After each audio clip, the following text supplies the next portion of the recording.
Hello and welcome to the world of Neko Deco Pop.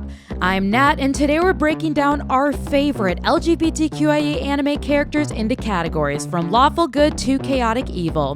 This series is split into 3 parts, with last week's covering good, which is linked up here and in the description, this week's covering neutral, and next week is going to be the finale covering evil. It's also going to feature an ending analysis on this entire series. Make sure to subscribe and turn on that notification bell so you don't miss out on it. Couple caveats before we start. 1. I am not going to argue whether or not you think these characters are LGBT+. They are in my book, and round these parts, my word is law. 2. I am only going to cover anime I have actually seen. I know that there are so many LGBT characters out there, but since I haven't watched the anime, just didn't seem right to rank them. 3. I am not going to be covering harmful predators like Hisoka and Kosuke Uchiba. Evil characters, yes. Predators, no. And 4. This is the most important one of all.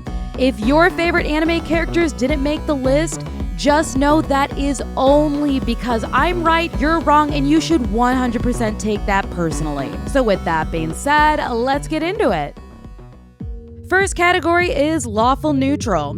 Similar to Lawful Good characters, these ones are by the book and strict with the law or their personal code of conduct. Unlike Lawful Good characters, they don't go out of their ways to protect others and instead treat others the way that they treat them. Morality isn't as important to them, but they also don't go out of their way to be cruel. It is all about living by the book and to the letter. In terms of anime, this means characters that strictly adhere to the law or their personal code of conduct, but they also don't go out of their way to be a zealot or a hero about it. They are pragmatic and, most importantly of all, realistic. First off, we have Adam, who was really only ever trying to complete his mission, but instead got thrust into that absolute shit show. He definitely got the short end of that stick. Mjorn Rembrandt was literally raised by the book and then traumatized by it. Goddamn Gundam. Claire Francois was forced into a villainous role, but we see more and more into the show that she wants to live her truth and not just be forced down the road that was laid for her.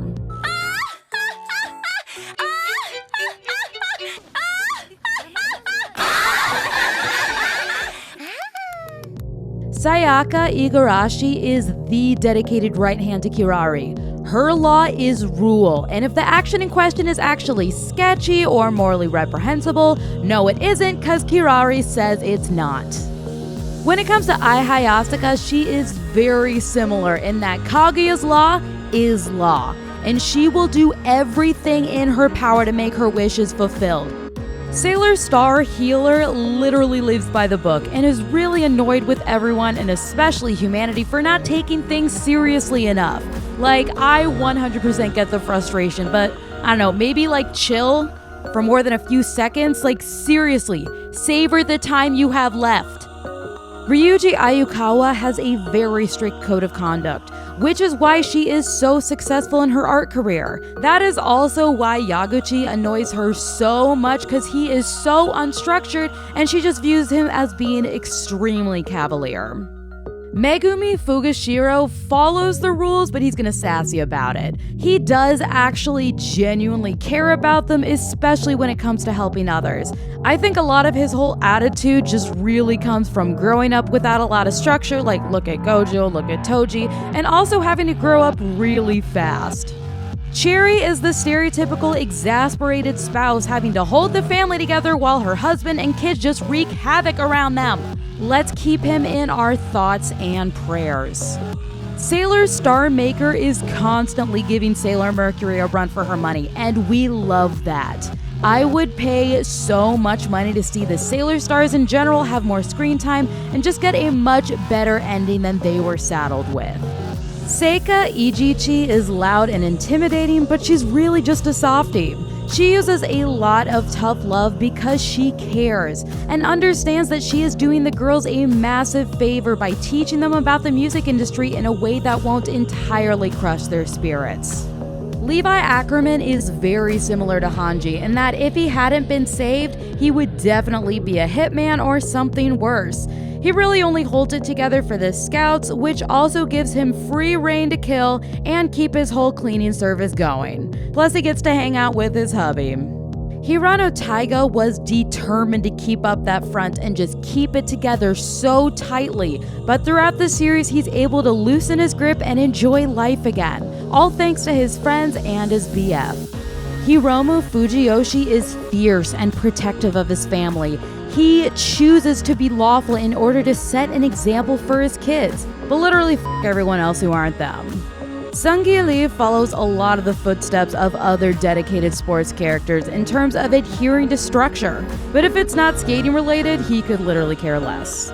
Mika was definitely not fully fighting for good. It really seemed more like a contractual obligation, but he does protect those who he cares about and has a mostly upstanding moral compass. Sailor Pluto follows the whole sailor creed, but is pretty indifferent when it comes to caring too deeply outside of that. She has limited energy to give and sets clear boundaries. Homura Akemi sees through Kyuubi's bullshit and understands that living by those magical girl rules will absolutely f*** your life up. However, she is not able to get her point across fast enough, and yeah. Since Alucard was the only one who could stop Dracula, he had to step up to a leadership role. But if it wasn't for that, he would be a true neutral, like bro just wants to be left alone. Next up, we have True Neutral. A true neutral character is exactly what it sounds like, neutral. They mind their business and engage with what they want and care about. These are honestly some of my favorite characters because they understand boundaries, and they don't overextend themselves unnecessarily. Contrary to belief, they aren't apathetic or lack conviction. They're just selective about it. They do what they think is right, but they're not confined to traditional expectations when it comes to values. In terms of anime, this has the widest range of characters, spanning from people who are still finding themselves to self-assured baddies who assert their boundaries. This is such an underrated character type, and I think that more people out in the real world need to be more true neutral. Frieren can be lawful good or lawful evil when she needs to be, but for the most part, she prefers neutrality, which makes a lot of sense because she's over 1,000 years old. I wouldn't want to be forced to do a lot of shit either. Saiki K is literally the only person in the entire series that has their shit together. Poor guy is just trying to live his life. Just give him one single goddamn second to himself. Yuta Asuka may come across as quiet and subdued, but there is so much under the surface that they're able to pull from, especially when they need to help their friends or reach out for advice when it comes to understanding their own gender identity. Yuri Katsuki really struggles with self-confidence, and he needs others to remind him that he's worthy and good. He does get there though, and in turn, he's able to help ground and encourage others around him.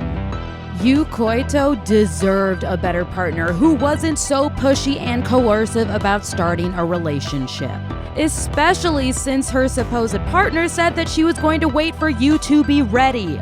We need more anime about Aro Ace characters that actually respects their sexuality. Mafuyu Sato's life has taken so much from him, so in order to protect himself, he has shut down and turned inwards. There is nothing wrong with that, and it actually helped him to survive. Plus, he still comes out when he wants to, and he is starting to learn how to trust that good things are still out there. Kaiba's story would not have worked nearly as well as it did without that neutral space to fully explore it. When you're in the good and evil categories, there's an agenda that can sometimes limit the character's potential. That is why Kaiba's neutrality gave them so much to work with and why the show became a cult classic. I feel bad for Haruki Nakayama because I have also made myself small and just taken what I felt like I deserved, especially when it came to relationships. Now, he does improve over time, but it is going to take a while to rewrite those internal ideologies. Anthe Himamiya is a neutral slate, literally designed to fit her suitor's needs. Yes, she is able to find her power in the end, but it is a longer journey for her to truly discover herself. But because of her neutrality, she's able to open enough to grow and embrace change.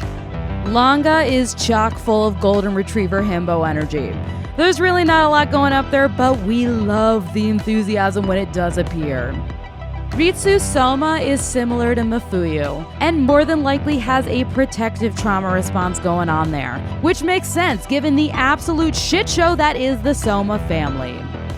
Umataro Nozaki does not care about anything that's not his work.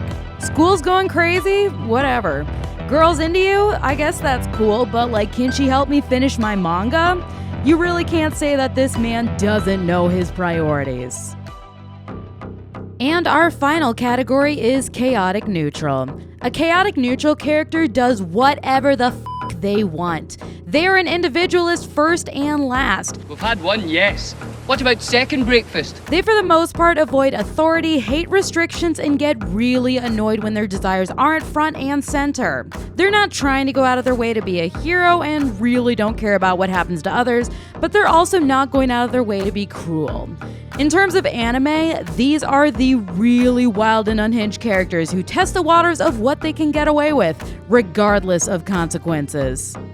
Ray Taylor is one of the reasons why I adore this era of queer anime. She is unapologetically gay from the start and proudly puts herself out there. But she's also not an asshole. She's respectful and she gives people the space that they need when they need it. Sailor Starfighter and me are ridiculously similar in terms of our lack of faith in humanity and annoyance that we are constantly being asked to do things. With all the optimism and go-getter energy in Sailor Moon, it is really nice to see myself represented in her.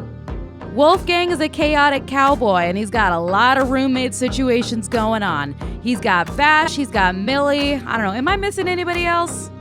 Nezumi understands that necessary rebellion and risks are needed to break down an oppressive system. That fake out near the end of the series absolutely destroyed me, like ugly crying. Ymir's trauma has understandably jaded her, so now she only fights for her survival and those who she cares about. And if that goes against the moral grain, tough shit. Joe's got bitches, and his spouse of over a decade to care about. He doesn't have time for your shit. But he is also going to be a caring dad for his kids, so he's not entirely chaotic when they're involved. I'm a Akihito hater. He's a selfish motherfucker who does not care if he hurts others. I was honestly tempted to put him in the evil category, but he still kind of turns up for people, but only after a lot of encouragement and facing the consequences of his actions. Him being smashed together in that relationship really just felt like the writer was like, oh, here's another gay relationship. Like, they don't belong together and they're not good together. When it comes to Ash Lynx, I have no words. I'm not recovered from this one yet. Live's only goal in life is to drain her girlfriend. So you can't say that she doesn't have ambitions, even if everything she does do is only to get to that point. Ranma Satome doesn't go through that absolute shitshow of a life path without becoming absolutely chaotic himself. But at the end, he stays true to himself and embraces all of him. Yes, Sailor Venus fights the good fight, but let's be honest, most of that comes down to feeding her own narcissism. Let's be clear, there's nothing wrong with a healthy amount of that, plus we love an ambitious queen. Nana cares about her friends and loved ones. Everyone else can go f*** themselves. We will always love and support a fellow Takumi hater. Nana, you deserved better. Like, I don't think I'm ever gonna recover from this show. Mao Mao couldn't care less about good, evil, and the state of the world. She just wants her own space to go full gremlin mad scientist mode. She can be convinced to care and be good, but she mostly just wants to be left alone. Clear the way! Ayame Soma wants to do something. Doesn't matter if it's inconvenient, he is going to get what he wants no matter what. But he does slow down and take his time when it comes to something he truly cares about. Kuranosuke and Ayame both went to the same school of, I don't give a f***, I'm taking up space. And it's because of his encouragement that so many others feel comfortable to come out of their shell. Mako is beyond chaotic in every single goddamn minute she's on screen. Of course, Ryoko fell for her. If I had an extroverted bestie who supported and loved me like that, I'd fall too. Najimi Osuna is only one bad day away from becoming chaotic evil. They are just pure, absolute chaos, and I love them so much. We need so many more characters like Najimi.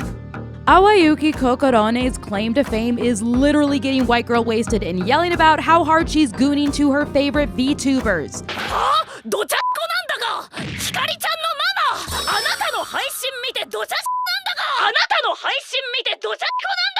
She is one of the most chaotic and unhinged gays I've ever seen grace the screen, and I am so goddamn grateful for her gift to the genre. Sei Otsuki is one of those VTubers mentioned that Awayuki was going to town over, and she might be even gayer and more unhinged than Awayuki. Never change.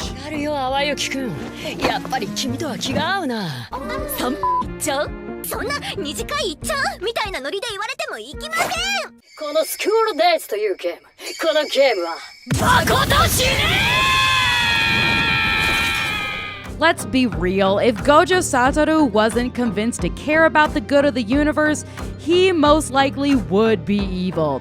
Especially seeing how ridiculously overpowered he is. Like, Geto was the one with conviction and morals in the relationship. He was the one trying to guide Gojo to give a shit. Look what happened with that. Osamu Dazai used to be chaotic evil, could still be chaotic evil, it really just depends on the day and how much they can pay him to care. He is just trying to find his true love to double unalive with. And from one SI queen to the next, I hope you find her. And no, I haven't watched seasons 4 or 5, please do not spoil it for me in the comments, I will get to it eventually, I promise. So to wrap things up, what really differentiates these characters from the good and evil categories are that these characters aren't fucking nerds. They don't care about being a hero or being a villain, they just live their life in the way that feels best. If it weren't for this category of characters, anime would be like 90% fantasy and adventure. Slice of life literally would not exist, and we wouldn't get any of our relatable queens with depression. The thing that I love about this category is that you truly get the widest range of character types. Who are your favorite lawful neutral, true neutral, and chaotic neutral characters? Let me know in the comments below. If your favorites were mentioned today, do you agree with my rankings? And if not, where would you personally rank them? Next week, we are finally diving into the evil category and going there. I am super excited to reveal my list, which has some characters you would not expect, but absolutely deserve to be there. I'm also going to be doing an ending analysis on this entire series, so make sure to stick around for that. I would love to have all of you back for the finale, so please consider subscribing and turn on that notification bell so you don't miss it. Thank y'all so much for sticking around, and I'll see all of y'all on the next one. I crave that source from you.